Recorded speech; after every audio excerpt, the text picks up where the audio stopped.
All right, everybody, we are live again. Dynasty Mirror Search for Uhuru.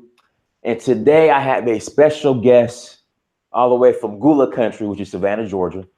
I'm in Atlanta. And today's topic is Gullah Geechee culture, Black American culture, or should it be considered African culture, or is it a hybrid of both? What is it? I know lately on this time on this platform, we've been having somewhat of a debate on what is Black American culture, and for some reason, it just me and my honest opinion, when we say just hip hop and soul food, I just think that's so surface level. Me personally. Um, and then me traveling, I see where, throughout West Africa, I see where everything that we call Black American culture, it's all originates from West Africa. So someone says we speak our own English dialect. Oh, okay, all right. But Dakely, so I'm gonna let you go ahead and jump right in. We'll go ahead and jump right into it. We have people coming to the chat. Make sure you guys hit that like button. Brother, first introduce yourself. Let everybody know who you are and where you're from and all that good stuff. Peace and blessings to the family. Jamal Toure. We're here in Savannah, Georgia, but my roots are Savannah, Hilton Head Island, South Carolina. Yes, black folks are still on Hilton Head. Don't get caught into all the other madness. Then we also have a museum in Riceboro, Georgia, Geechee in Riceboro, so we connect to the Riceboro.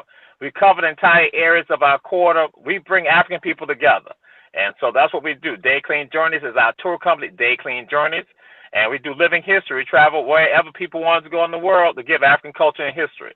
And then we also teach at Savannah State University in the Africana Studies program. So our thing is always African. Now, what you were throwing out there, we tell folks, it doesn't matter. People do my tours, who just did on my tours today, they understood. I tell them, it's all African. You can say African American, you can say Black, you can say Gullah Geechee, but we're also going to say African, because, again, we all understand what it's about. We tell folks, never let anybody compartmentalize you. When you compartmentalize, you get trapped. But when you begin to understand, it's about us making bridges, making connections from knowing other languages. When you know other languages, you make connections. When you know other cultures, you make connections. For us as African people, we can no longer let other people divide us and separate us, even with regards to nationalities. I had a sister from Jamaica today, and so the thing I told her, I said, yeah, listen, you don't know the story. Other people don't know the story about our story right here, but we got to know everybody's story. That's the power of it. And they make you think that you're not connected. So, yes, Uhuru. That's Yes, unity, freedom, coming together. That's the bottom line. Yes, sir. Now, can you start off with a little bit in regards to the Gullah Geechee background, like the origins? Because from what I understand, like the Gullah Geechee are the ones that somewhat rebelled or separated themselves from, when Europeans showed up, or, refused to, I guess, integrate into American society. Can you give us the facts on that? Well, what the Gullah Geechee people are African people, and I like how Queen Credit always put it out in the beginning, that we are the living links to Africa. We are the living links to Africa. We maintain Africa in our areas, from Jacksonville, North Carolina, down to St. Augustine, Florida. Small pockets of us there in Oklahoma, small pockets in Tejas in Texas, and then going to Nacimiento down in Mexico. But we are the people that were brought here for the knowledge of the Trinity. People say the Trinity, they think Father, Son, Holy Spirit. I said, no, cotton, rice, and indigo. Our ancestors were brought here because they had the genius in their minds. And Gullah Geechee people are not just one group of people. It's not people just from Sierra Leone. We are all African people. As people talk about deforestation, we have depopulation. From Mauritania going all the way down, Western Africa, Central Africa, Southern Africa, and even smaller numbers coming from Eastern Africa. So Gullah Geechee people, you have a group of people who are brought here who have the knowledge, again, of agriculture. Those people are called the Gullah people, Gullah. And they're in Cote d'Ivoire, Liberia, Sierra Leone. And they come over here, they are brought over here. So Europeans use that one name, Gullah, on all of those people who were brought over the side. So you have the ethnic family called the Gullah. And what happened, the word Gullah got corrupted to the word Gullah. And what that was saying, I tell folks, when Europeans are saying that they have a ship full of Gullah Africans on sale, That's like saying they got a ship full of Mercedes business on sale that can make you wealth. So again, the word got corrupted to Gullah.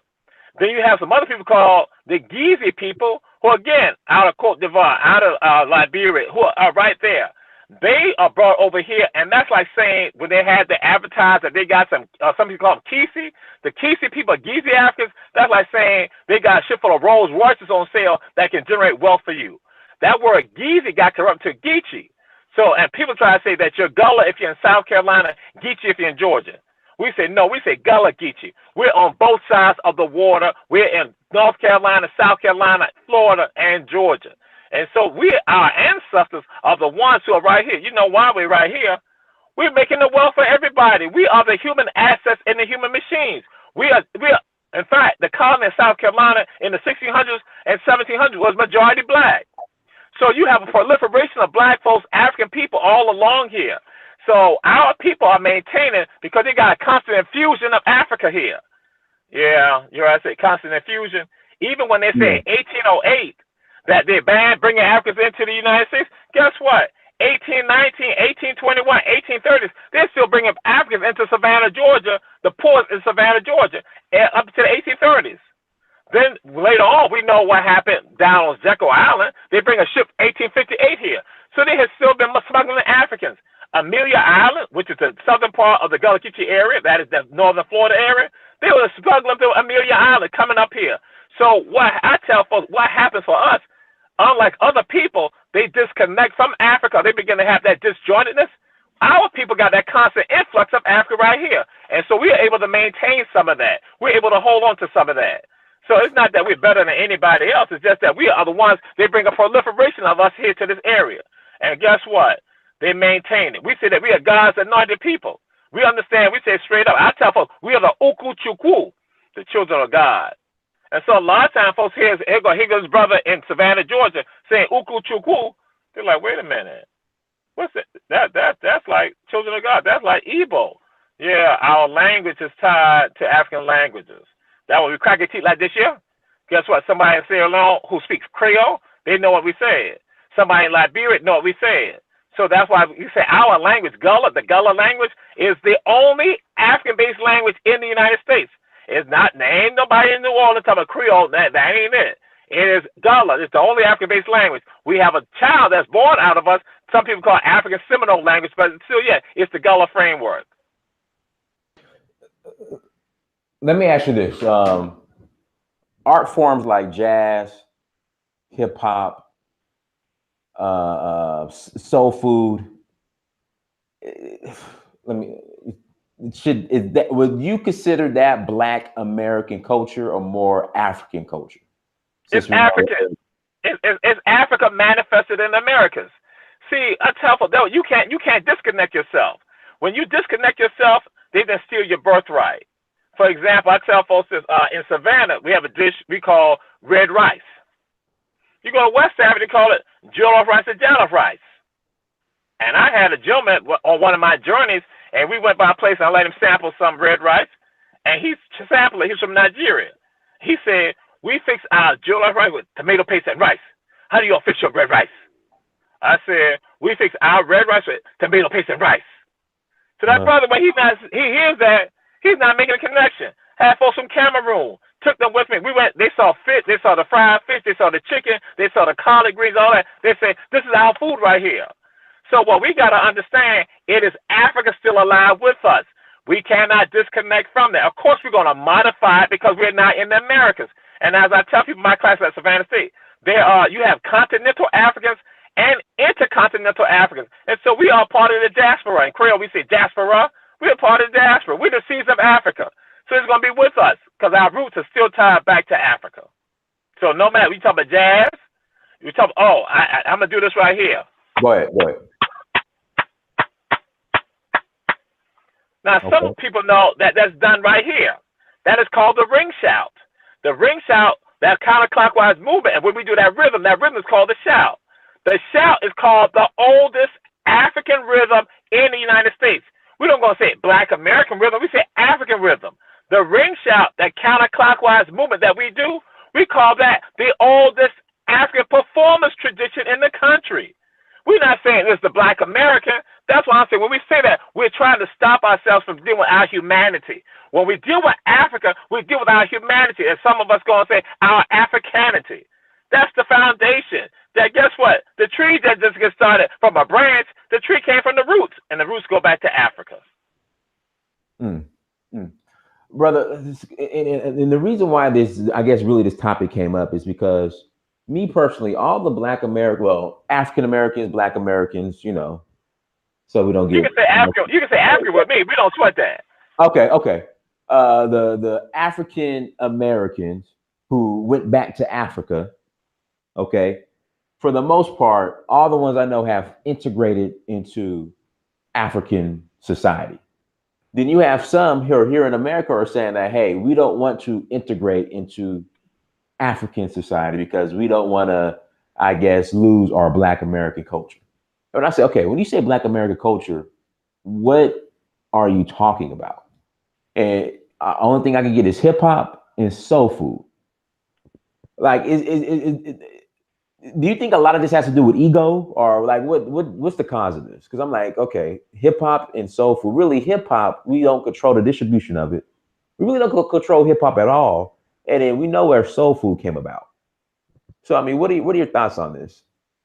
I mean, this stuff is psychological. In my classes, I talk about this at times. There's an African proverb that says, "The hunter will always be the hero of the story until the lion has a historian." The hunter will always be the hero of the story until the lion has a historian. So what that's doing, when some of my people hit that, they're like, wait a minute. I said, right, what's been going on? You've been buying into the story of the hunter. You're not asserting your story. You're the lion. And so when we're going to say that, what's going on is that you got people being disconnected. This society has always been trying to disconnect African people from who they are. And when they know they disconnect you, guess what? You have a gap in the middle. And when you have that gap in the middle, then you have some gook that's thrown in the middle to give you a false reality. So as long as I make sure you got that false reality, then you never will compete against me. You will never be able to handle me. That's why I tell folks I have third graders who know more about history and culture than the experts on history and culture. You know why? Because they're not connected to their Africanity, to their humanity. They know the fullness of their story. So when you even say, what is Black American culture? You say hip-hop. What? Wait a minute. You're gonna ignore about engineering, mathematics? So right then and there. That's why I say it minimizes you. That's why I tell we don't waste our time with folks who don't want to grasp the understanding, the fullness. But there are several people. Now I had to beg to differ with you. There are a whole bunch of Black folks in the United States who identify with Africa and love Africa. They understand it. The ones who go and say the stuff when they disconnect from it. Those are the ones that you got to still plant the seeds with. But you got a whole segment of folks who are out there, because I see it on my tours, in my presentations. The folks who go and understand, they begin to embrace some of it. That again, some don't want to identify with it, but those are the ones that we can still work on. But if they truly don't want to identify with it, that's on them. That's the loss. We know who we are. So yes, a whole bunch of us identify with it, and Africa lives within us. We say Africa vive. Africa lives. Because again, we will not be here if it was not for Africa. And hip hop, soul food, as African cooking. I had interned in D.C. at People for the American Way, and when I was in D.C., I nyam. I say nyam. Guess what? Somebody gonna say nyam. We say nyam. That means to eat in Gullah. That's N-Y-A-M. Go to Jamaica, some people say nyam. People in Guyana say nyam. People in Panama say nyam and go, which means eat and go away. And I nyam boneless ham. I tell you, I love to eat boneless ham. I used to eat boneless ham every day in D.C. And then I said, what is boneless ham? They're like, ham without a bone. I said, no, it's Hilton Head Gullah, watermelon. Mm-hmm. You're like, watermelon? I'm like, yeah. Then I say, you see Gullah also. And I say, y'all familiar with Gullah? They're like, no. I say, you anglicize it here, call it goober, chocolate-covered peanuts. So I say African cooking is American cuisine, low country cuisine, southern cuisine. That's why I say that's not Black American culture. That's all African. It all goes back to Africa. Why would you give up your birthright? That's my thing. It is insane to give up your birthright when people stealing your culture from you. So again, you're gonna say, wait a minute, just music, just regard to cooking. Guess what? Every day in our lives, and I'm saying as Africans in the United States, we can see Africa around us. You know why? Something simple as a porch. Porches come from Africa. Europeans didn't have porches. Africans had porches. We call them verandas in the United States, in the Caribbean, and even in Africa. So guess what? So you can go say that's Black American culture, the porch. But then what's the origins of it? The veranda is for fellowship and communalism. Yo, that's our story. That's our humanity. We are the living links to Africa, but not just one part of us, all of us. We have connections back to Africa. We got to embrace that. Now, how has the Gullah people been received by the actual African continent? Because a lot of people, especially African Americans, will say, well, you know, we don't identify really with Africa because Africa didn't send any rescue boats to us, for us during slavery. So as far as the Gullah who have been able to preserve a lot of their African culture without actually, I guess, really being, I would say, physically connected to Africa, now that we have the technology to connect back to Africa, how have you been received by the continent?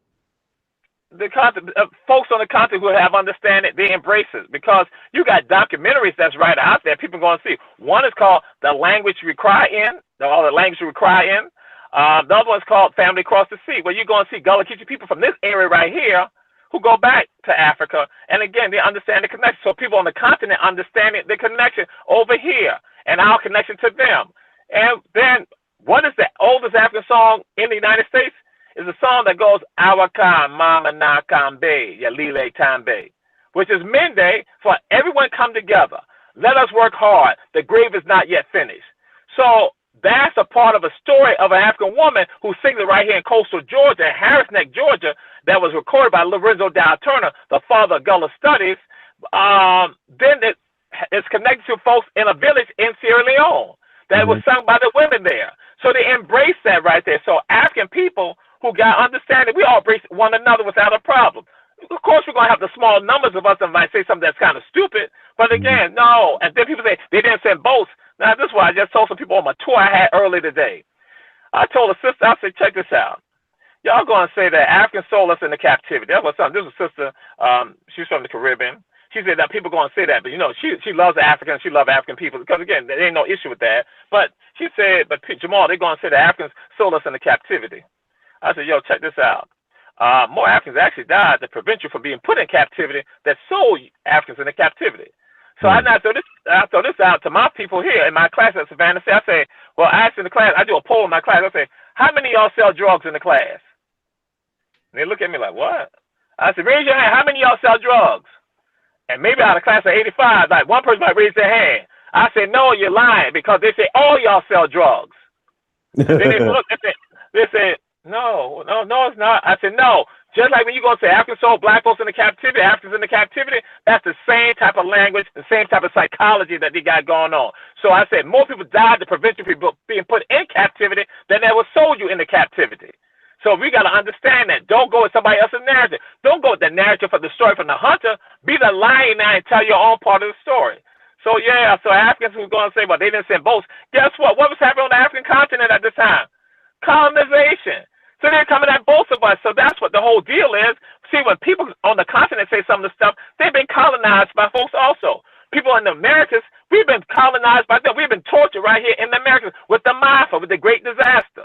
So that's what the whole deal is that they hit us on the continent and they hit us in the Americas. So then that way we always be fractionalized, as I say, fractionalized and marginalized. That's why we got to have Uhuru. We got to have Umoja. We got to have that unity. Thank you, brother. Guys, let's get these likes up. We have 177 people watching, only 44 likes. Please hit that like button as you come to the chat room. Now, Brother Toure, there's this movement of people who consider themselves to be indigenous, Choctaw, Chickasaw, the Black Indian. Yamasee, all that, Yeah. Who are saying that basically the story that you're sharing is a lie. Like you would be lying. Like you don't have any proof that where the Gullah originate from, and that this is a FBI, CIA plot to keep us from, I guess, owning our lands here in America because we're indigenous to this country. Do you deal with people like this? Like, I mean, like for example, I went to Mobile, Alabama, to Africatown about 3-4 weeks ago, Right. and, Saw it. and, and visited the burial site of Cujo Right. Lewis, Right. who was on Clotilda. Right. You know, you have people saying that that's a hoax. Like, what would you say to people who think like this? That's an insult to my ancestors. In fact, I wrote a piece about that. I put that out there. That's an insult to my ancestors. The stuff that they had to endure right here in this nation, the things they had to endure coming across the water, and what they had to endure on the continent, that's madness. And see, now I have to throw this out there. My personal beliefs, I'm Muslim. But my Muslim is an African Muslim. And that's why, so again, and I embrace all. We embrace Christianity, traditional spirituality. We do all that because I make sure people understand. So I'm going to throw this out there. Guess what? With the Nation of Islam, when they create their mythology, the Nation of Islam, some of them scoffs at the Nation of Islam, brush them off. Say that, talking about Alfonso, the Jet Black Man, and Baby G. All that is just a newfangled version of that. So, and I tell folks, I say, you know why they do that? You are the ones that call about the FBI and the CIA plots because you are part of an internet hoax on you. Just like Willie Lynch, John Hanson, that's all those internet hoaxes. John Hanson. And so I'm saying it's the same thing. So people say, we're the Yamasee, all this. Why you got to steal somebody else's birthright? We ain't got to steal anybody else's birthright because our birthright, that we're the first of all humankind on this planet. We are the children of God. We are the first ones on this planet. We ain't got to steal nobody's birthright over here. And so guess what? The only black folks that I know that say that type of stuff are the ones who are in the United States. More black folks are in the Caribbean, in Brazil. Ain't nobody in Brazil saying that type of stuff, but black folks in the United States who are caught up into this internet madness. That's what internet has got us messed up. And so that's why, yes, we deal with them, and I put it in their face. You're not going to insult my ancestors that were brought over here, that we have the documentation, because it's all in the DNA. It's in the fabric of where we live and who we are. You're going to tell us Gullah Geechee people. I say, hey, listen, if other black folks in the United States want to say that foolishness, guess what? No Gullah Geechee people need to be saying that. And we don't get covered to somebody else's narrative. That's why we keep employing. Nobody else's narrative will tell us who we are. Nobody else will tell you your greatness. You must speak about your greatness. So you got somebody on the internet telling you some craziness like this? Come on now, stop it. Excuse me, let me go and say this. What that is a form of self-hatred. Because they don't like themselves, they can't handle the fact about what their ancestors endured. See, some of us understand that goes to show you the toughness and adaptability of African people. Our ancestors are the Mafa. You can't make this stuff up. That's insanity. That's like somebody saying about the Holocaust doesn't exist. Guess what? You got them out there, and then it's shameful when you got Negroes who are saying the same thing. That's why I say they ain't African, they're Negroes. Anybody who knows Toure know that Jamal straight up like that, because I'm a J-Lay. I put it in your face. If you don't like it, that's on you. But again, that's madness, brother. Now, brother, somebody in the chat room asked, why are you Muslim? Now, I know Islam was present in Africa before, I guess, Europeans showed up. And a lot of the slaves, some of the slaves are actually Muslims who came over here. Go ahead. Right. The numbers going to tell you. Some conservatives going to say 1 out of 4, 1 out of 3, 1 out of 5, 1 out of 4, 1 out of 3 Africans brought over here were African Muslims. Because that's why, again, now let me go and give them the information too about this right here. Gullah Geechee culture, our language, the Gullah language, the first time it's ever written is written in Savannah, Georgia, written by a captive African by the name of London. And he wrote the Gospel of John and the Gospel hymns in Gullah. Gospel of John and Gospel hymns in Gullah. And when he wrote it in Gullah, guess what? He wrote it in English. Yes, he wrote it in English. So here go London. So that's why some people realize, oh, wait a minute, he's African Muslim. Then look at Omar Ibn Said, that was in Charleston, South Carolina, a part of Denmark and VC conspiracy. Denmark VC conspiracy was about freeing Africans in Charleston, South Carolina. But the plan is at Emmanuel AME Church. Then, guess what? Omar Ibn Said, the only slave narrative that they call the slave narrative that's written by Africans in Arabic is written by Omar Ibn Said. So again, this is a part of who we are. See, that was, we don't have no hang-ups about us. We just like Bokman. Bokman, who was in IET, that's right. When they gathered in the Gate to Woods and Brockhamer, it was traditional believers. It was the papists or the papists that y'all call Catholics. And then you had the Mali, who were African Muslims, all gathered right there. And that's why when they're there in the gate to wars, they understand that they got one common thing. They're most high and they're Africanness. So that's why for me, while I'm Muslim, people think about Muslim, they think, oh, that's something that came like later on. Guess what? Judaism, Al-Islam, Christianity, Sabianism, all tied to the African continent. So people going to look, oh, that's something from the Arabs. No, we ain't focus on no Arabs. That's still all tied to Africa. I was about to ask you that. Do you think how do you feel? Do you think it's an Arab religion? I mean, me personally, I do, and I just hate, especially Hajj is coming up. Now we're gonna have poor Black Muslims, especially in West Africa, all over Africa, who are gonna go to Hajj and put billions of dollars into the Saudi Arabian economy, who in these Saudis hate Black people. That's just how. But then now, guess what? But you travel the continent. You know about what about Tuba? I've been to Tuba. You know, I go to Tuba every week. Right. That's right. So I'm saying, but the thing is, I tell the Muslims, come do your Hajj in Tuba. Like, come. That's right. So yeah. So that's what I'm saying again. And that's what we're saying. When you got understanding, you know what to do.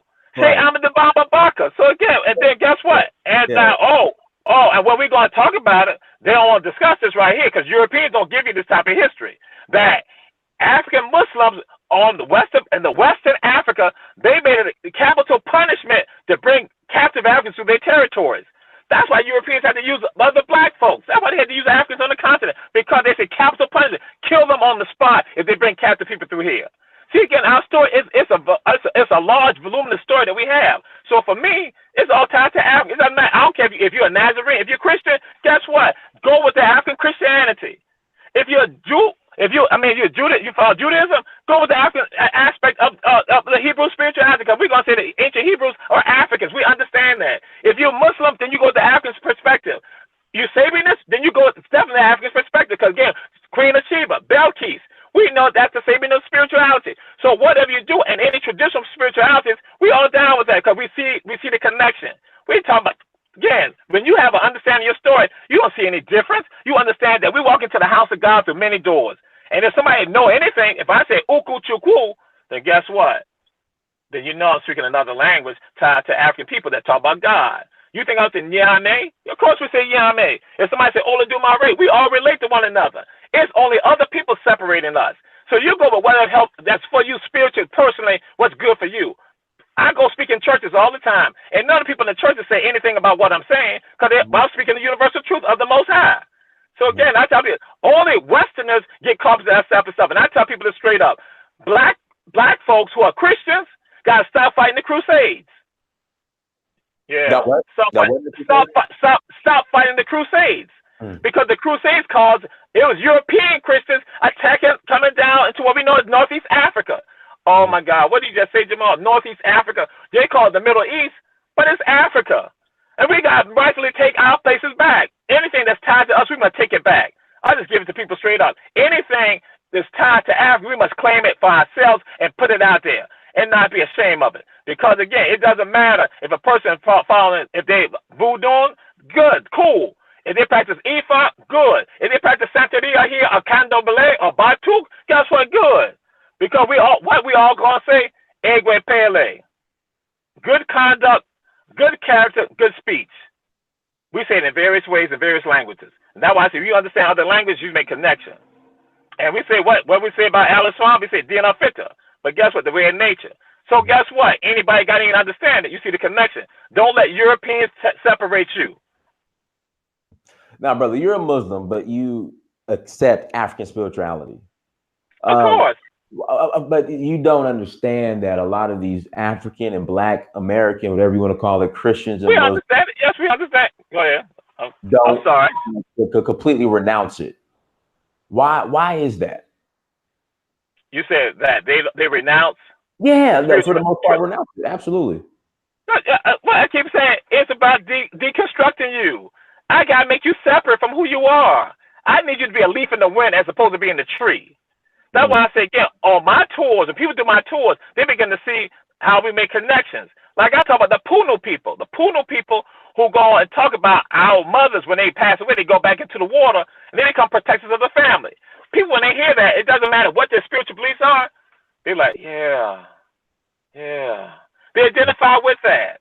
Then when I talk about the Congo cosmogram, the 10 ends of Congo, and I talk about crossing over the water, like, yeah.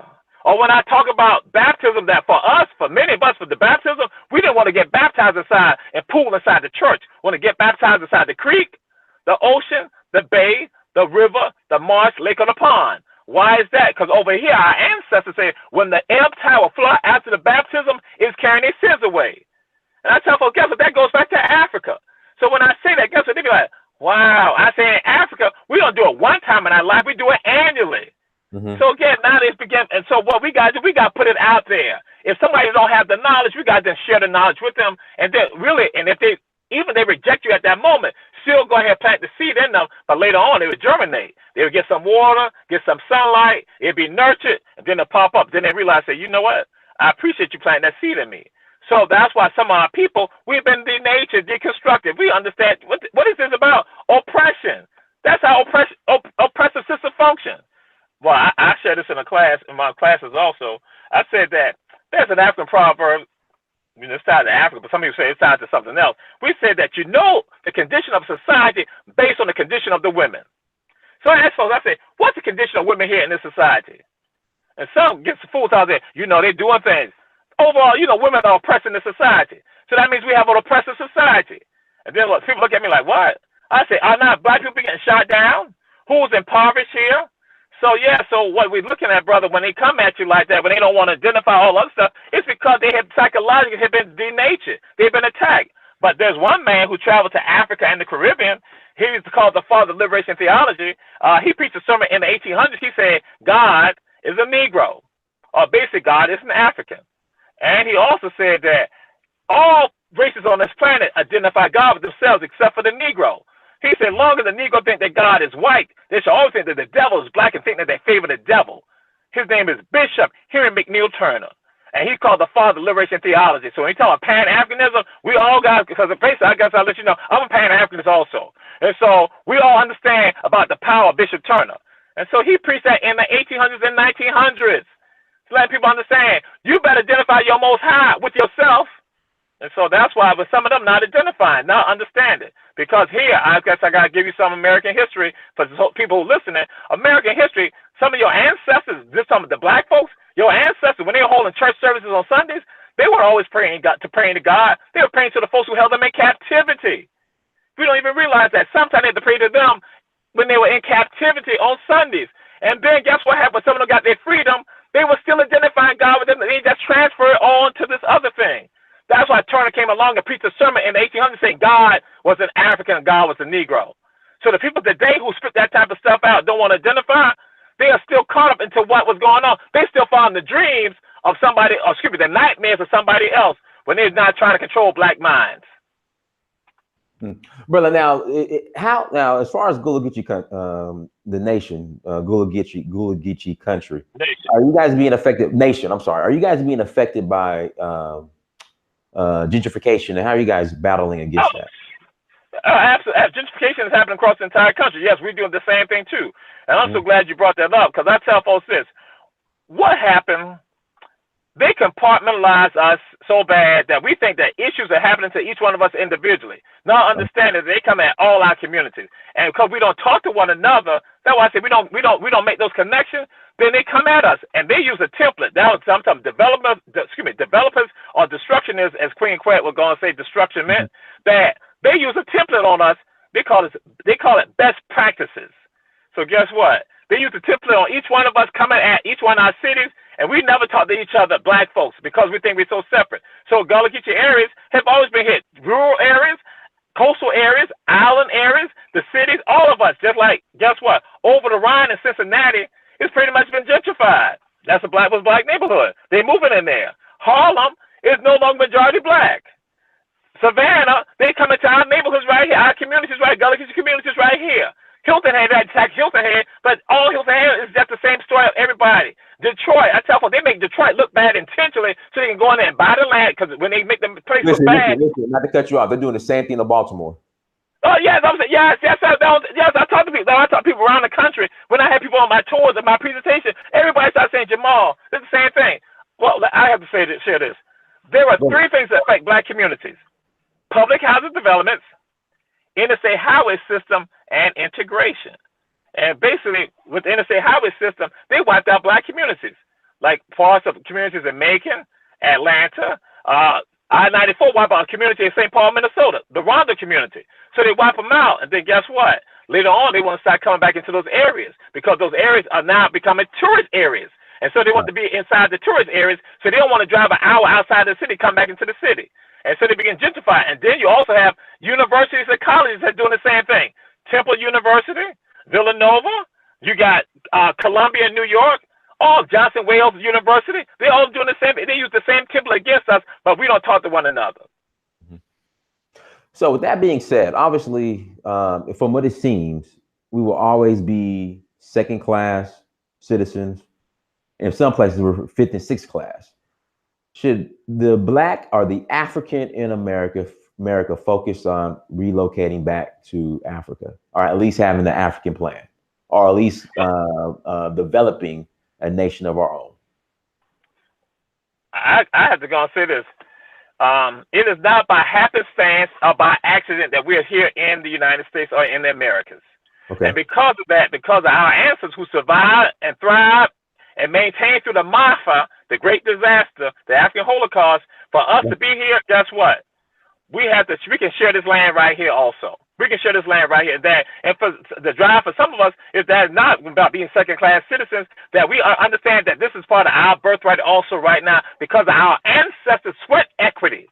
Sweat equity is entitles us to have this right here. The wealth of this world came from here, and then also came from the African continent.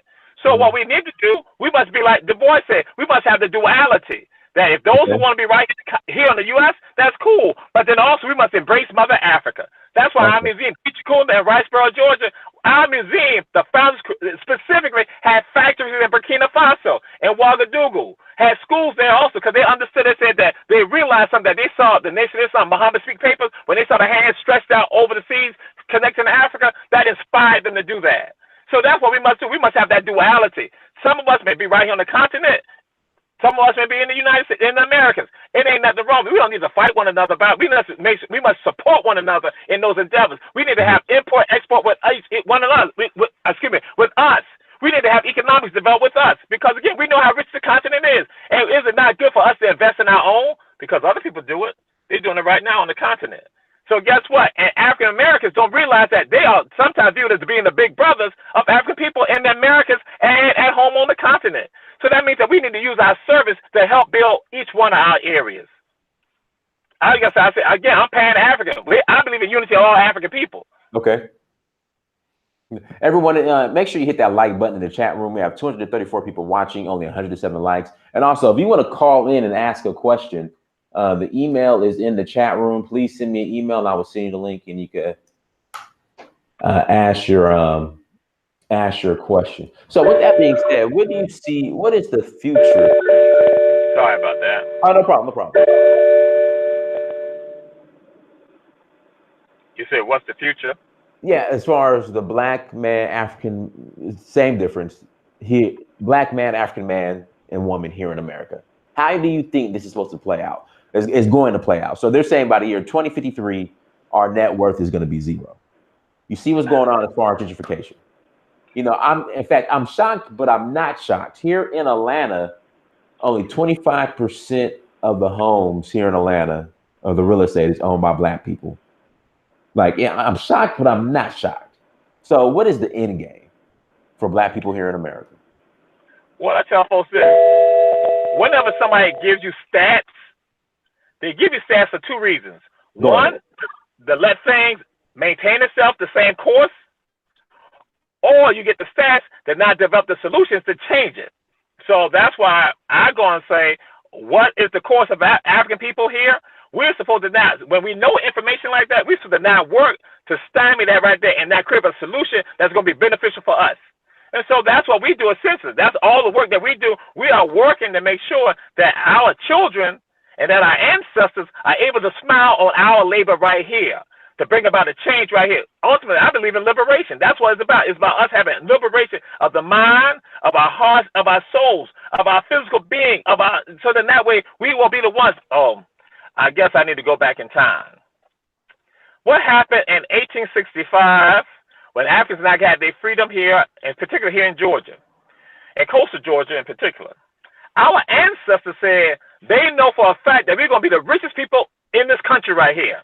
And they said the reason why we will be the richest people because we know how to work. They said the buckra, I just said buckra. That is a Gullah word that stands for European or Caucasian. In Jamaica, in Jamaica, Guyana, Belize, Barbados, Suriname, they say bakra. That word comes from Africa where they say mbakara. And I tell folks again, see how the African language lives with us, the Gullah language. But our ancestors said that Africans, we know how to work. They said the buckra, them lazy. They don't know how to work. They don't want to work. So they have said that we'll be the richest people on this planet. I mean, in this country right here.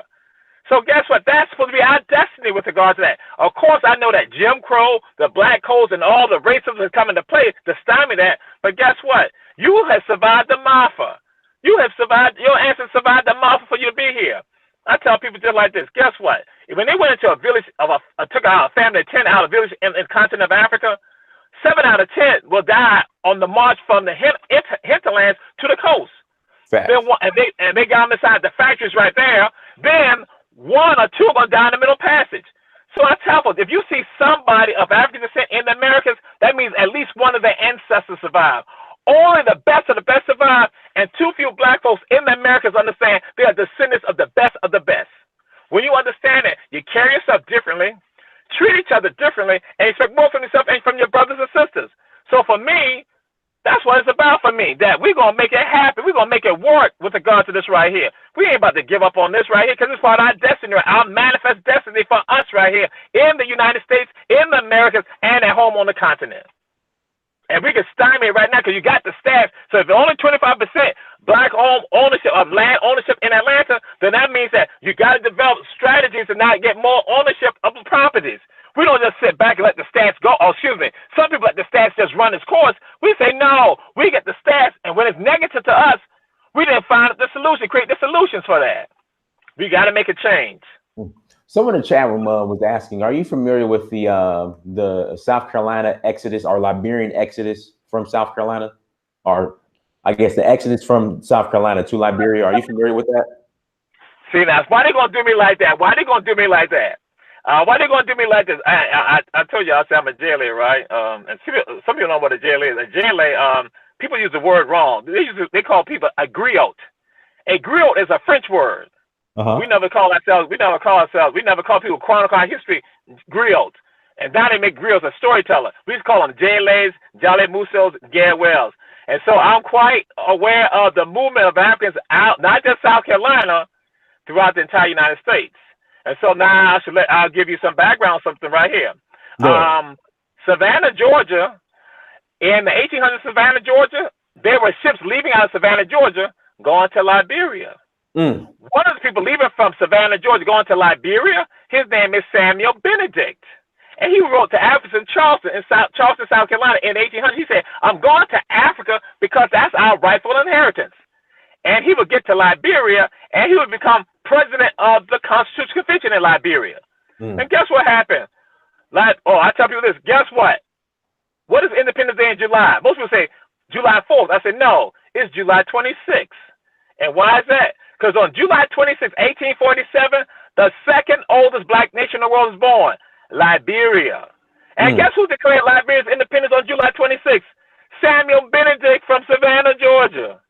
And he went to a place in Liberia called New Georgia that had a place called Savannah. In fact, the second oldest town in Liberia one time was called Savannah, located in New Georgia. So Africans left out of South Carolina. And one of the people left out of South Carolina, his name is James Screbbing Smith, who became one of the presidents of Liberia. So yeah, we intimately know about that. We know about the Africans leaving out of North Carolina, South Carolina, all over from Florida, going to Liberia. And now they became some of the leaders of that nation became known as Liberia. Now we know there were some issues that happened in Liberia. We know that, but I gotta give mad props to Samuel Benedict because he's my homeboy right here from Savannah, Georgia, and he become one of the founding fathers of Liberia, July 26th. In fact, tell you about how black folks in the United States used to be. At one time, black folks in the U.S. used to celebrate Liberia's Independence Day on July 26th. Yes. And at our museum, Geechee in the Rice Borough, we still celebrate Liberia's independence. But at one time, right here in Savannah, for example, you used to have parades in Forsyth Park in Savannah celebrating Liberia's independence. descendants. That's why I talk about when you disconnect from yourself, guess what? Something you think that's newfangled, guess what? He's been doing it for a long time. Connect black man, black woman, African man, African woman. So why is Liberia so demonized? Like we speak on the accomplishments that we were able to do. And one of them, I think one of the biggest accomplishments that the African American was to accomplish was Liberia. But we've been taught to demonize what happened in Liberia. Like why is that? Well, you know what? Part of it, and not to cut you off, and not to cut. I'm sorry to cut you off. Even this so-called the ADOS, American descendants of slaves, they refuse to acknowledge Liberia. I'm like, Liberia is one of the biggest accomplishments that we have on record, but we demonize it and don't want it and want nothing to do with it, which is crazy to me. And it's a roundabout with regards to the self-hatred issues and other stuff that occur. Because we know that when folks, some of them got to Liberia, a whole bunch when they got to Liberia, the same oppression that they experienced in the United States, they went and did it to Africans on the continent in Liberia. They went and did the same things. For some people, they have that degree of shame with regard to that because, again, when now in Liberia in the 1900s, they got Africans on the plantations for Firestone tie and stuff like that, which, again, was ungodly, that here go black folks doing that to other black folks, and they're descent, or they call the Americo-Liberians, how they discriminate against the Africans from the continent who are from in Liberia, that they force them to now take on English names, European names, force them to speak English solely, that if they didn't speak English, then again, they were going to be discriminated against. So for some people, that's a part of the issue that goes on. And then also, then we begin to look at, again, how we begin to function with regards to our own ancestry, because we don't want to focus on that, hey, people left here and went to Liberia and became oppressors. For some people, that's what it's about. They don't want to focus on that. We talk about some of the most corrupt election occurred in Liberia in the 1900s. And so again, people look at some of that and they don't feel good about it. But yes, but there are things that we should applaud, because I tell you this: when we look at elements of the Garvey movement, Honorable Marcus Mosiah Garvey, the movement right there, you have people inspired to now go to Liberia and do things in Liberia tied to that. Again, going back to Africa, Africa for the Africans. And in fact, another tie to Savannah, Georgia, is that there was a husband and wife physician team, Dr. Cornelius McCain and Dr. Alex McCain, husband and wife physician team. They started a black hospital and nursing school in Savannah, Georgia. But then also, as I tell folks, that hospital and nursing school was also international. They also started a hospital in Monrovia, Liberia, and nursing school in Monrovia, Liberia. So here it is, black folks here in Savannah, leave from here and then have a hospital and nursing school in Liberia, also Monrovia, Liberia. So it's international. So again, when you say accomplishment, we have accomplishments that we don't realize, we don't talk about, and then we let other people, as I say, direct us on how we sort of think about who we are. And so that's why, again, we have people part of organizations. They don't look at the fullness of the story. Because I tell folks, what other city in the United States had a hospital in Africa that was founded by two black people, two black doctors? Only Savannah, Georgia. So if you don't know stuff like that, you're like, hey, there ain't nothing to it. That's why I, on the other hand, because I know my story, I'm going to give you the fullness of it, so you have the greatness of who we are. I'm saying that's the stuff that we come from. That's in the tapestry. That's in the fabric of who we are. So yeah, we need to be proud about Liberia, just like Haiti. Haiti and Liberia, two nations we need to be proud of. But guess what? Both of them get demonized, and it's not by accident. It is intentional. Haiti is the mother of all of us right here. Black folks in the U.S. would not have gotten their freedom if it was not for Haiti. Oh, and guess who said that? Frederick Douglass in the 1800s. He said it was not the Caucasian, not the Buckler abolitionists. He said Haiti, what Haiti did more for us to get our freedom in the U.S. than any of them. So guess what? Haiti, we say, yeah, Mother Haiti. Now, from my understanding, correct me if I'm wrong, the reason why, as far as Liberia, the reason why Liberia somewhat ended up the way it did is because when the Africans who were returning, the African Americans, there were Africans on the continent who were still participating in the slave trade. And that's why things just kind of got off on the wrong foot. How do you feel about that narrative? That's an element, because again, we got a few people, there were some of those who were still involved in that, and that's why Liberia would be a port to prevent that from happening, just like Sierra Leone would be the one on the British side. But not all of them. But then we know that they also engage in oppression of other people. You know, like with the crew, the Kron, the Gare, all of it. So again, we see black folks going back there, and some of them. Now, I have to go and say this. Some of them did not do it. That's why I say some people did not do it. One of them who was not involved in the oppression was Samuel Benedict, because he didn't fall within the category of some of the other ones like Joseph Jenkins and Joseph Robinson and all of them. But then here go Benedict and others. They're still in Liberia, but they still have a society where people are being oppressed. So, but you're correct that some were engaging in the captivity of human beings, but then that wasn't everybody. But then there was massive oppression. So yeah, but you're correct. Okay. Yeah, we have. We're waiting. I'm waiting for brother. Someone just sent me an email, so they want to hop on. Brother Mina J Bone Music. We're waiting for you to come on. I sent you the link. We'll give you a minute. Please hop on. You can ask the brother a question. But everyone, thank you so much for joining. Make sure you hit that like button as you come into the chat room. I will greatly appreciate it. Those who super chatted, thank you so much for super chatting. I still have not been to Savannah, Georgia. I've been in Georgia on and off since 2000. I have not been to Savannah. Yeah, you messed up. Now people coming, they be like, "Yo, Jamal, there's a lot here. We ain't realize." I say, "I know." So that like, yeah, you went to UGA, but I'm gonna let you know. We tell them this is Tiger territory, Savannah State, baby, Savannah State, all day, forever and never. Amen. Yeah, I know a couple of my frat brothers will go down to party, but I never made it down there. I don't know why. Now I'm about to ask you, what fraternity are you in? I'm a new, the only fraternity. The only one that matters. The only one that matters. Yes, sir. Yes, sir. And you know what I do with people on my tours? I hit them about the diamond. People don't understand about the diamond. I tell folks, I say that for some African people, the diamond was a sign of God. I say some of us wear crosses on our necks. I said, guess what? I said for some African people, the diamond represents the sign of God, but also represents a principle: life, death, and rebirth. And when they look at it, they say, what? And I say, you see the cap of diamond? I said, guess what? Some of the nukes don't realize that, again, that's tied to Africa. I said, but the founders in 1911 were trying to connect them to Africa. I said, but what happened when some of y'all disconnect? You don't realize it. But yeah, so I just throw that out there. So yeah. Okay. I just learned some new history. All right, brother. We're still waiting for you to come on. I sent the link. If you guys want to hop on, please send me an email. And then also be prompt in hopping on. I'll send you guys a link, and you guys don't hop on. Shout out to Zubri Ajamat. Have African Americans considered building Liberia now, since it's part of African American history? And do any look to repatriate there? Now, this is my thing. We built Liberia. So why aren't African Americans trying to reconnect to Liberia? I just don't understand. And then a lot, and then a lot of the consulates and the diplomats are Americos. Yes. Well, it's still tied to the fact that, well, that dislike, not knowing, and also what is tied to that people still have concern from what happened in the Civil War and other stuff like that. So again, we do some of the contemporary stuff, but it's still going back in time.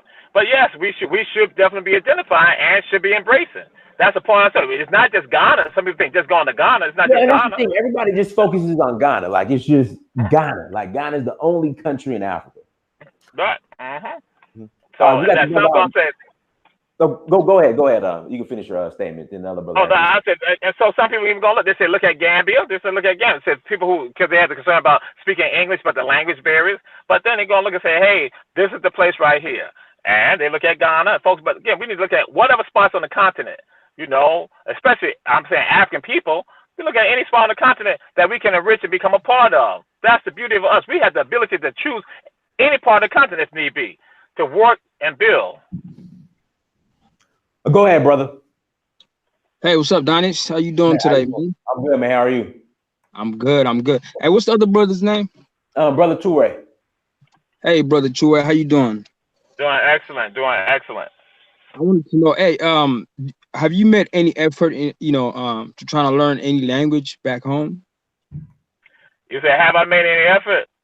Yeah, like to go, like I mean, legitimately to like actually, like just learn the language, because that's like the that should be like the #1 thing in terms of just like over here in the United States, you know, if you want to go abroad, when you go abroad, your #1 objective is to learn the language, interact with the people, so that way you can become one of them. You know what Right. I mean? You heard were you on when I said that we got to know languages, make connections on languages? Did you hear when I said that? Yeah, I heard you. That's why I wanted to. Right. Also, yes. I'm saying yes. Well, I have not gotten fluent in it, but I have to go and say this: when I don't have people around me, I got folks. Yeah, I got cousins from Senegal, so a Wolof, and they be like, Jamal, we ain't gonna say that to you because you supposed to know that by now. I'll be like, I ain't got nobody around me, yo.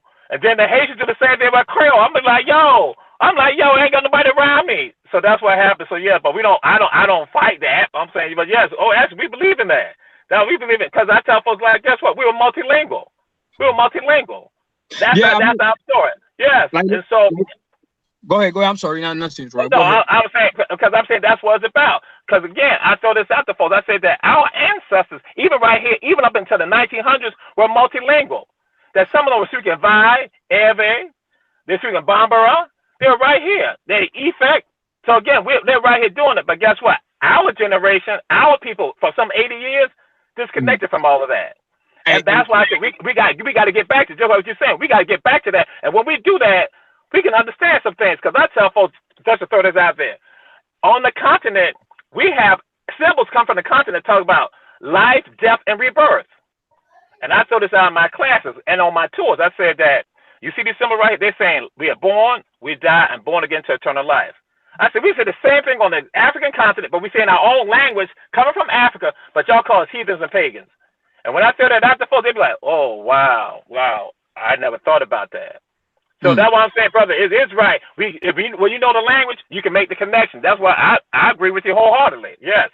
I mean, that's like pretty much like one of the fastest ways to get. Can you hear me? Yeah. Oh, yeah. I'm gonna be selfish with you right now. So what's the language you speak? What language do you speak? Hey, you know Idi Amin? I speak the same language he speaks. No bullshit. Creole? No, I'm from East Africa. So if you know Idi Amin Dada. Ah, okay. Yes, of course. Uganda. Yes. Yes. We speak the same language. So now you're gonna send me information how we can connect. Then you can help me out. So yes. Definitely. I mean that's why I agree. I agree with you when you mentioned like people back home in Africa. Honestly, like you can speak 10, 20 languages, no problem. Because that's right. No problem. When I got here, like that's not on my psyche kind of just like went down or something because back home, you know, I can speak, you know, like in like the, you know, I'm from Uganda, Sudan, Congo. You know, it's all neighboring each other. So like, you know, in Uganda, the main language is Luganda.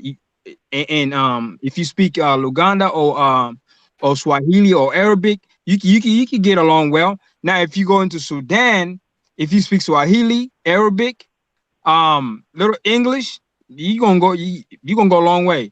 Same thing in Congo. So like if you go to like if I go to Uganda right now, definitely you find people who are versatile in Swahili, Arabic, my native tongue, which is Kakwa, and some even speak English. And you know, some even speak the neighboring languages, but that's definitely something that like in Africa, even there's a lot of different languages, but if you study them very closely, there's a lot of similarities. There's a lot of cultural unity. That's right. Yeah. She answered showed that. That's right. Yeah, yes, it's like I remember one time I used to work in a hotel, and it was this lady that came from Kenya. They came to visit they came for some kind of I think it was like a conference or whatever, and they were in front of me talking. I'm like, hold on, are these people from where I'm from?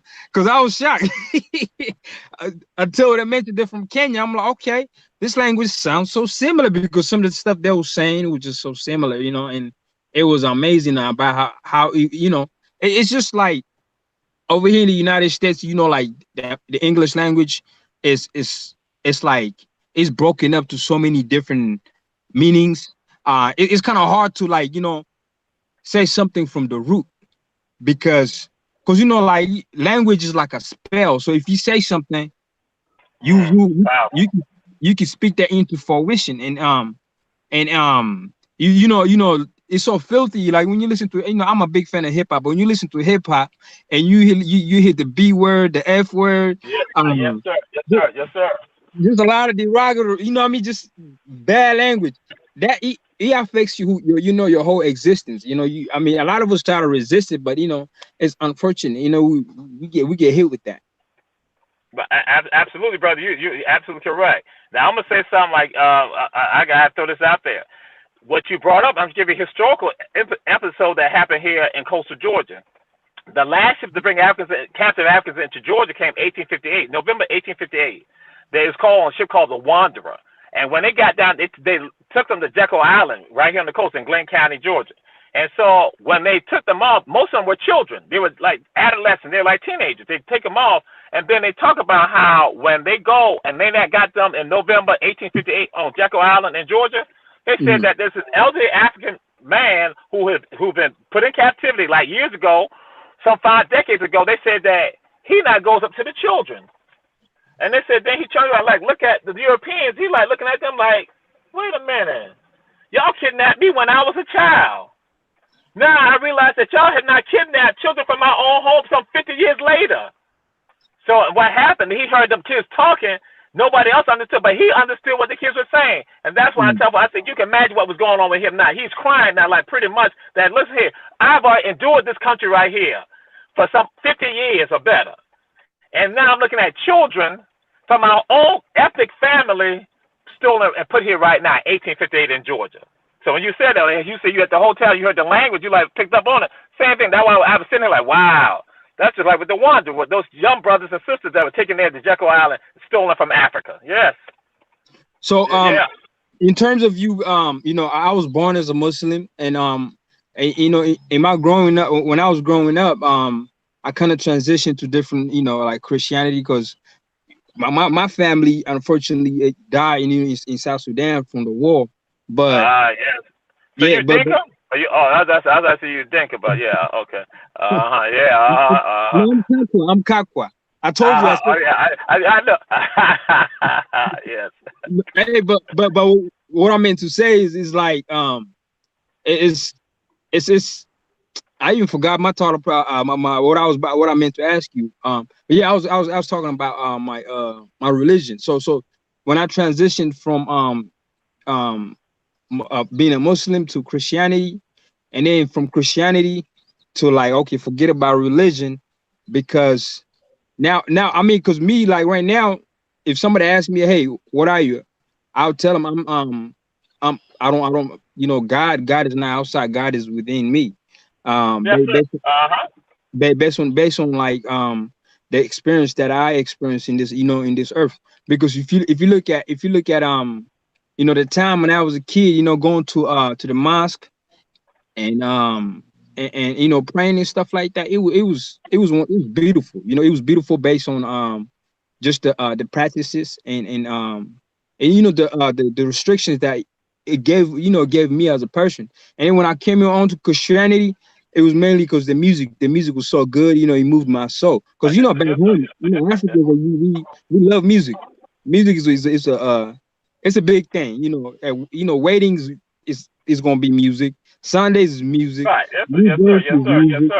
So music is everywhere. So, but my question to you is, because a lot of people think that, you know, God is somewhere in the sky, you know, or you have to die to go to heaven. There's no heaven out here. Like, what's your take in terms of like where you think God is? Because a lot of people think God is in the sky, and you have to die to go to heaven. And you ask the same people that, you know, say stuff like that, hey, is hell down here on earth? They'll say, yeah, hell is out here. And now I ask them the same question: is heaven out here? They'll say the same thing. But as you being as a Muslim, because I know you say you practice it right now, like so you believe when you die, that's when you're gonna go to heaven, or you believe you can make your heaven right here? Well, actually, now come on now. I'm gonna say, you know, we sort of get the our share of this world right here.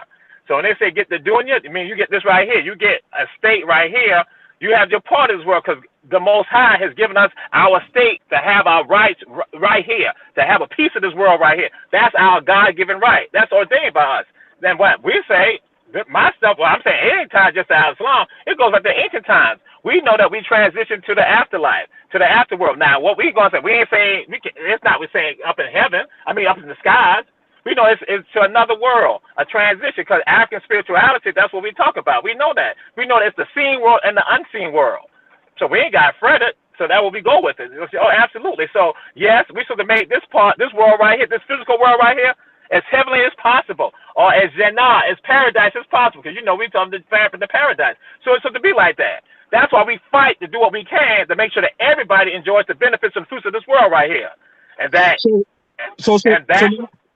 So my other question to you is, like, so if you look at like what's going on right now in terms of the globe and the position of the black people and what's being done to them, and in terms of from other races, like what they're doing to the black people just based on either color or our pure existence. Because if you look at it, if they say the black man or black women with the first people here in the earth, that means everybody came from us, right? That's right. So, absolutely. Yeah. In essence, we closer to the Creator, right? So absolutely. Yes. I tell folks, I say that we're the first one on this planet. We're the first one to create the rituals to praise the Most High. Whatever name you use, we're the first ones to praise the Most High. So you don't let ladies come and tell you about religion or about religion. Spirituality is something different in my book. But you don't let somebody else come later than you. You don't let your child come and tell you about that. Because that was at the table of humanity, African people sit at the table of humanity at the head of the table. African man and woman. Everybody else is our children. This is what they not learn from us because we're the first one to create it. But what has happened, they have changed the narratives around, so we don't even realize that. So we don't embrace it. So just like you said, you individually understand that God, the creator within you, that's tradition. That ain't nothing wrong with that. So anybody got any understanding who say they really believe and they got spirituality, they can go along with you on that. And whatever you say after that, ain't no sweat because that's your walk. I can't tell you what your walk should be. I can just tell you what my walk is and how I want to uplift it. So we all do that to one another, trying to inspire. We trying to bring heaven on earth. And so then we go to the afterlife, we right there. Even we talk about Mayat, we talk about the feathers. Is your heart lighter than a feather right now? And some people. People say, no. I say, because again, that's what's supposed to happen. Your life will be lighter than a feather. And so let's function like that. And then what we're going to do, that it just ain't about you, it's about all of us. I tell folks, ain't about ego, it's we go. Not ego, we go. And guess what? When we go, we all make it. And I tell folks, when I see you, I see me. And because I love me, I love you. And then when I see you, I know for a fact that we got something that's in common that nobody else can go and say to us because we're the first ones on the planet. We are descendants of those people right there. And that's the beautiful thing right there. And when you love yourself, you make sure it's going to be passed on. And if you see something happening that is not good for your people, then you stand up to make sure you protect your people. Because that's, again, part of that love. That's part of that we go. So would it be right to just say, because there's a lot of people out here today that, like, I know Dinus, or you yourself, there's a lot of people, we try, you try to wake up to realize that, hey, you are African or this is the right path. But, like, when is the draw line, to say, what, I'm done with you, this is the line right here. If you going to come in or you stay where you are. And if you want to, follow my master, go ahead and follow master and keep doing what, when as like black people in general, when do you think is the best time to, like, because I have a lot of people, I drawn the line too, but I'm beginning to realize a lot of people are not, a lot of black people, I'll say globally, they're beginning to realize, like, some of us who are, selling our interests for their own gain. And I see black people are waking up to that now. And so, like, what should we do in terms of, like, just coming up with a solution? Whether it be, because I know I was talking to one of my brothers, he's, African American. He wants to go to Africa. But I don't know how Donis, hey, Donis, how did you, like, what attracted you to Africa? Because, like, I don't know. I have to convince him because I'll tell him, hey, Africa's good. I have my contacts down there. I have my brother, my cousin, and blah blah blah. If you want to go to this part of the country, I can call this person for you. So that way, when you go over there, you're welcomed and stuff like that. But at the same time, they're still hesitant. So my question to you is like, how did you took that? Like, what gave you that hunch to just go out there, get a ticket, and fly? It was it was a close friend of mine convinced me to go back in 2011. He told me to go to Tanzania. He just convinced me. He said, "Dinus, just go. Trust me. It's gonna change your life. Trust me. Just go." And I went, and it changed my life. So you went to Tanzania first? I went to Tanzania first. Okay. Yeah, it was a friend of mine who went before me, and he was like, "Man, you got to go." I'm like, "All right, I'll go." And I know you Nigerian, so I don't know. Have you started learning your language? I'm working. I'm actually speaking in the chat room right now. There you go. See, yeah. that's what I'm talking about. And what's your ethnic family? Yoruba. Who, me? Okay. Yoruba. Okay. All right. No, but you threw something up. I'll throw it out there. Throw it out there to you because you threw it out here. You said when do we say we cut the line with regard to people? I say it's case by case. Case by case. It might be that brother, that sister that you might be sharing information with, and they might not be feeling that and other stuff like that, but it's case by case, and they may still go and do some things that may not necessarily be positive and may be negative, but case by case, but you ultimately get to a point where you say, hey, I can't continue to beat my head against the wall. Because I let you know, I used to do counseling for people who had substance abuse issues, mental health issues, and then someone I tell them, like, listen here, you're going to follow my way or you're going to die. And I tell them like this, you're going to die. Because I say, my job is to try to help you. And so I'm going to give you the tools that help you. But then if you finally get to a point where you like, hey, it's cut, they ain't doing nothing, right? Okay, I cannot take myself out with regard to that because I got to help some other people. Because, again, there's going to be some other people out there who you can still plant those seeds with. Again, like I said, it's case by case with regard to that. So, yes, some people may continue to reject and may not want to be a part of, but you can find those others who come along that you can just plant the seeds with. They're going to be about making that change. And also, another thing that I realized, like, growing up from Africa and just having that family structure, one of the things that I know is that shapes just your human, I say your psychology, how you grow up and how you see the world. Another thing is like when in my family, once you reach a certain age, you gonna get married, but before you get married, your mom or your dad, you come together, they'll give you a land. Say, hey, this is your land right here. And they'll measure the land for you. This is your land. You can plow it, plant whatever you want to plant, build your home right there. We right here, we're gonna build our side. And so in terms of like when you think like a king, you will feel like a king because right here, you see a lot of us, we live here with no land. You constantly on like a lot of us live in a constant fear. You got rent you got to pay. You have car note you have to pay. You have food. Some of us get into trouble. You got the law on you. If you don't pay them, they're harassing you. So a lot of people are dealing with constant fear because I guess it's the part of the capitalistic world that we live in. The American dream, American dream. And you know what that is, because what we call in the content, like that's why our museum at Geechee is called. That's what it's called, Geechee. Kunda means compound, family compound, and it's a Sarakale word. Again, it means family compound, and that's what the part of. That's how you build family. That's how you build wealth, and that's what something happened in Savannah, 1800, something called 40 acres and a mule. The meeting occurred in Savannah, Georgia. Ask that. So can we talk about that story? Because I know we were actually some brothers were given it, then it was taken away. Can you build on that? Right.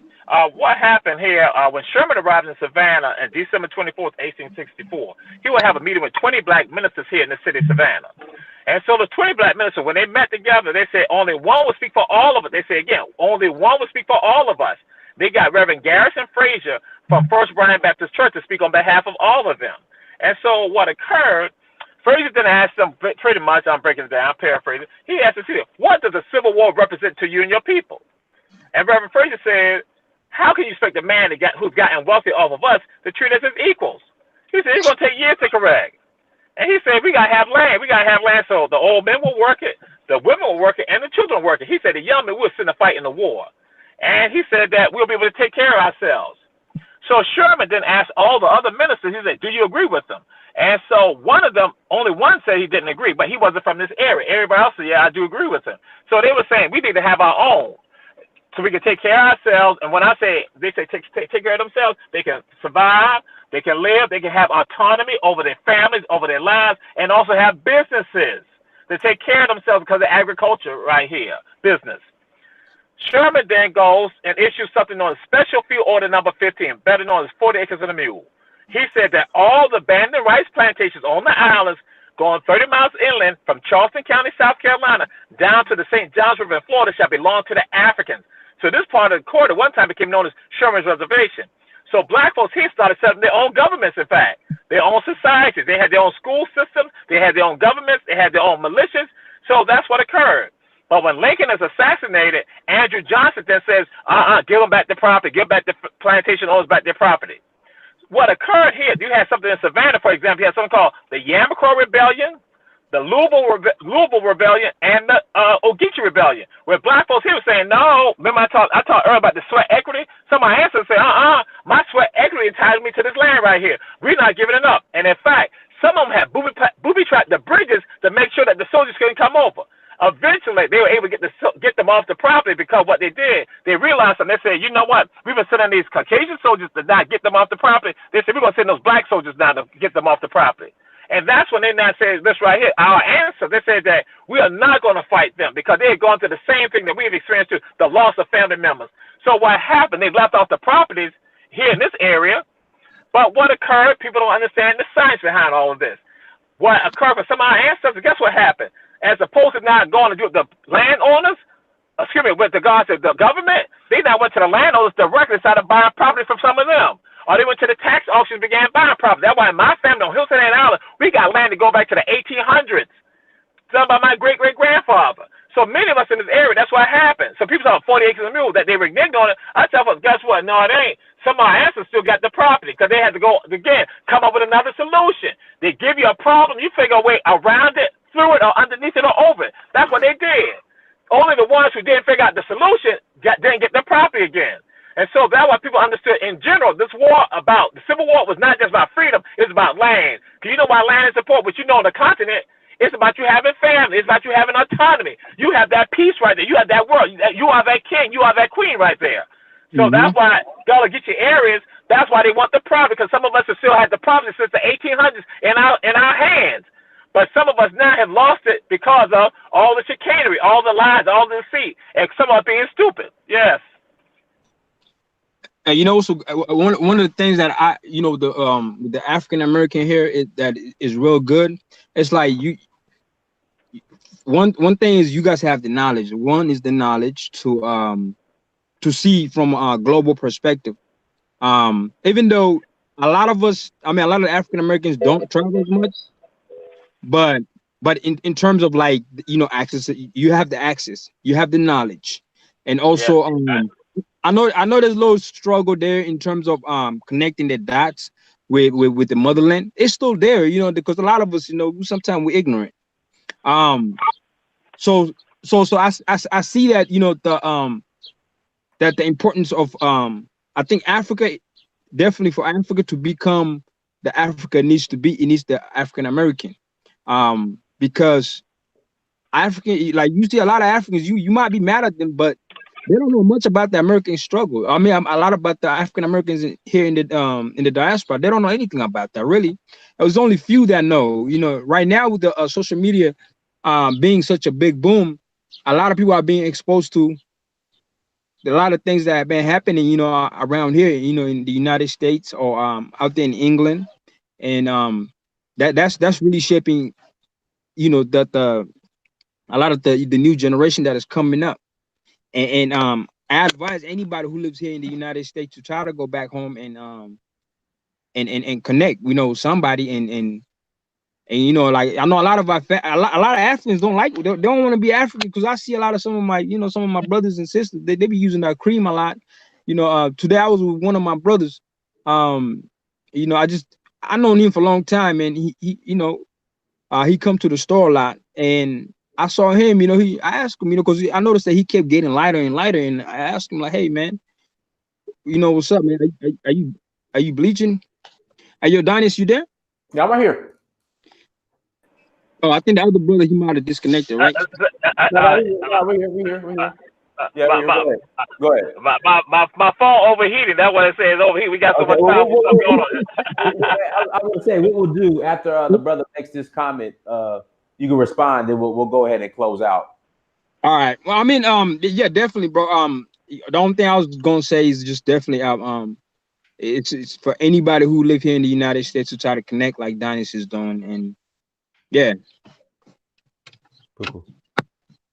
Brother Toure, do you wanna respond? He was speaking on his friend was skin bleaching. Hello? Did we lose the brother?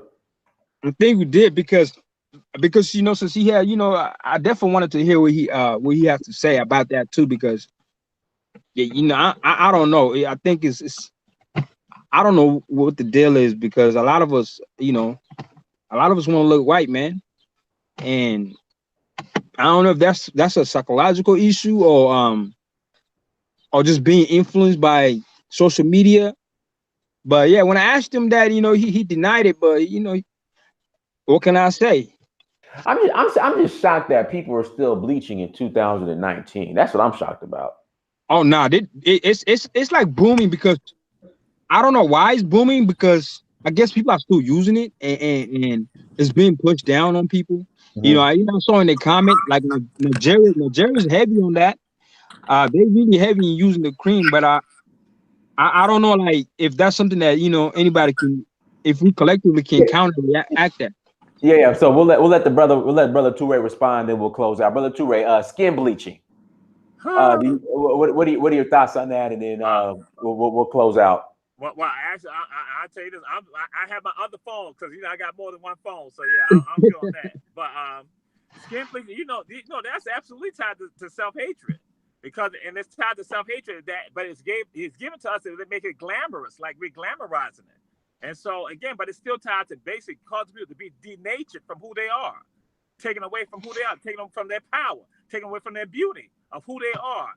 Because again, I gotta make sure that you dislike yourself, and that you do it to a point that you're not passing on to other people, and that you become a standard bearer for that self-hatred. And that's what it's about. Absolutely problematic for us. And that we see it. Because again, they try to make sure the standards of beauty are other people's standards of beauty, when it's not your standard of beauty. When you are actually the epitome of beauty. The epitome of intelligence, yes. All right, so brother, we really appreciate you coming on. Let me plug my computer back in before it goes dead. But brother Toure, we appreciate you coming on. Please give everybody your contact information, how they can reach you. I know you do the tours in Savannah. I'm coming down there soon. How can people reach you if they're interested in the tours or just getting in contact with you? Telephone number is 912-220-5966.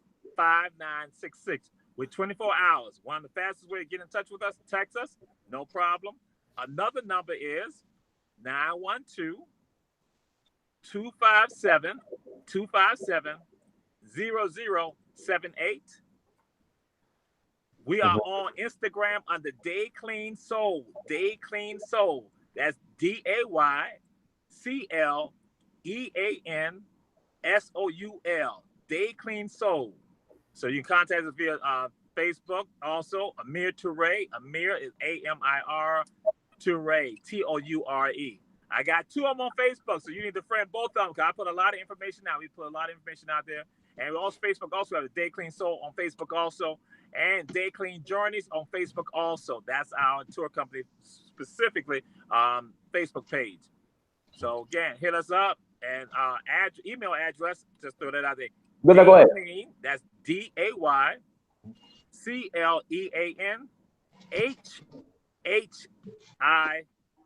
at yahoo.com. So yeah, we 24/7. Hit us up anytime. All right, perfect. Everyone, we appreciate you guys for joining us. Make sure you hit that like button as you exit. Also, subscribe if you're new to the platform. Make sure you go to search for Uhuru on Instagram, Snapchat, Twitter, and Facebook. Again, everybody, thank you so much for joining us. Till next time, family. Dynasty Mirror, search for Uhuru. Peace. Peace and blessings. Peace. Thank you. Thank you.